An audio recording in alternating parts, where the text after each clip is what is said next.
The Supreme Commander-in-Chief's staff has approved a new mechanism for distributing recruits between units. It should guarantee that each combat brigade will have a monthly replenishment of personnel.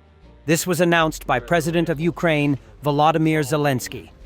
Each combat brigade must be guaranteed to receive monthly replenishment of people so that they understand how to organize training in the brigade, how to conduct rotations, and how to plan work, the President of Ukraine said.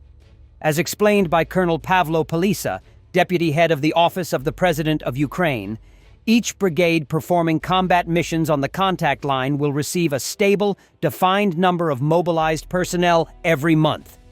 There should be fewer manual decisions, and a clear system that allows commanders to plan for recuperation and training of personnel should start working. A new approach to the distribution of mobilized personnel among military units suggests that this will take place even before basic training begins. As explained by Colonel Pavlo Palisa, deputy head of the Office of the President of Ukraine, each brigade performing combat missions on the contact line will receive a stable, defined number of mobilized personnel every month. There should be fewer manual decisions, and a clear system that allows commanders to plan for recuperation and training of personnel should start working. A new approach to the distribution of mobilized personnel among military units suggests that this will take place even before basic training begins. For the brigades, this means predictability, the ability to form their training cycles, coordinate units, and work with people more systematically. This is a step that is long overdue and directly affects the stability of the combat line. Together with the General Staff and commanders, we continue to work on the details of implementation. The main thing is that this system should work fairly, equally for everyone, and help those who are holding the line today, said Pavlo Palisa. In late November, President of Ukraine Volodymyr Zelensky, during a report by Defense Minister Denis Shmyhal, instructed to change the basic documents on Ukraine's defense, including the State Defense Plan. Footage reportedly shows Temryuk terminal still burning after being attacked by Ukraine. Fire at Temryuk port currently covers 1,300 square meters after overnight drone attack, Russian media reports citing Krasnodar operational headquarters. The blaze continues to rage despite emergency response efforts, with thick smoke visible from miles away. Local authorities are assessing structural damage and environmental risks, while the scale of the fire underscores the intensity of the strike and its potential impact on regional logistics. Ukraine's 65th Mechanized Brigade hit 2 motorcycles, a car, a van, artillery, and disrupted Russian mining operations in Zaporizhzhia direction. Ukraine's 65th Mechanized Brigade has steadily established itself as one of the more adaptive and aggressive units on the Zaporizhzhia front. Known for combining mechanized firepower with rapid reconnaissance, the brigade has been able to exploit gaps in Russian lines and target high-value equipment with precision. In recent operations, its teams have focused on disrupting enemy mobility and logistics, striking lightly armored vehicles, transport convoys, and artillery positions to slow Russian advances and reduce pressure on Ukrainian defensive sectors.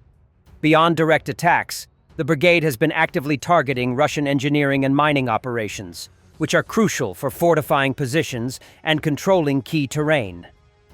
By interfering with these efforts, Ukrainian forces create openings for follow-on attacks, limit Russian defensive depth, and complicate attempts to secure or expand occupied territory. The brigade's approach combines small unit maneuverability with coordinated strikes from mechanized platforms, artillery, and drones, allowing them to strike, withdraw, and avoid prolonged counterfire. Commanders report that morale and local intelligence have been key factors in these operations, enabling the brigade to exploit weaknesses and maintain pressure on Russian forces in a sector that remains highly contested. These actions illustrate Ukraine's ongoing effort to regain initiative in Zaporizhzhia and steadily attrite enemy resources while protecting key supply and population centers. Also in Zaporizhzhia direction, Russian tank and MTLB can no longer continue their special defecation operation. Since the start of the conflict, Russian armored forces have suffered significant losses across multiple fronts, with tanks being among the most affected assets. Open-source assessments and Ukrainian operational reports indicate that hundreds of Russian main battle tanks have been destroyed, disabled, or captured, The heaviest losses appear concentrated in areas where Ukraine has combined artillery, drone, and anti-tank missile strikes, exploiting gaps in Russian defensive tactics and mobility. Ukrainian forces have increasingly used precision-guided weapons and coordinated combined arms operations to target tanks in choke points, ambushes, and during resupply movements. Even older Soviet-era T-72s and T-80, alongside more modern T-90, have proven vulnerable to these tactics, especially when deployed without adequate infantry or air support. These losses have not only weakened Russia's frontline armored strength, but also forced adjustments in tactics, slower advances, and reliance on fortified positions rather than mobile breakthroughs. A Russian K-101 cruise missile was spotted flying over Dnipropetrovsk region this morning, part of the ongoing wave of strikes across Ukraine.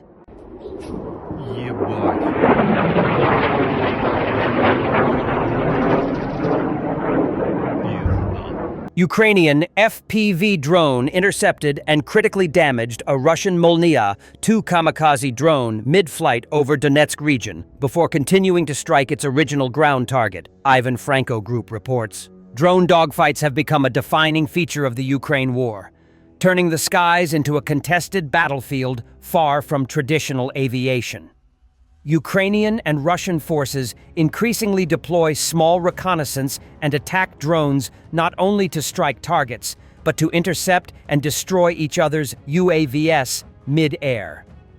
These encounters often involve rapid maneuvers, electronic countermeasures, and even kamikaze-style strikes, where one drone sacrifices itself to take out an enemy drone.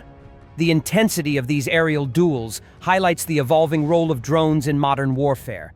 Even low-cost systems can achieve strategic impact by denying reconnaissance, disrupting artillery spotting, and forcing the opponent to allocate resources to air defense.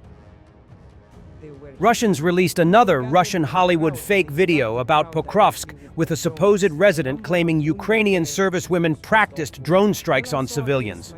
They were hitting. People gathered in a crowd. They struck the crowd directly with their drones. The number of wounded there, it was just awful.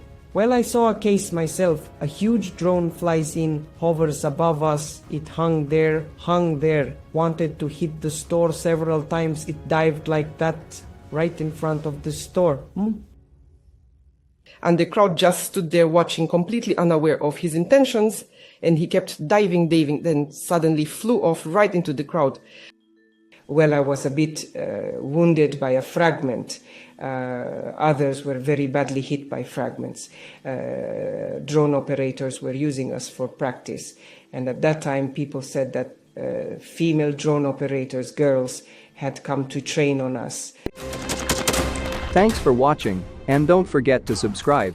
Also, if you want to support Warthog Defense, please become our member and get early access to new videos, exclusive members-only videos, and become administrator in comments section.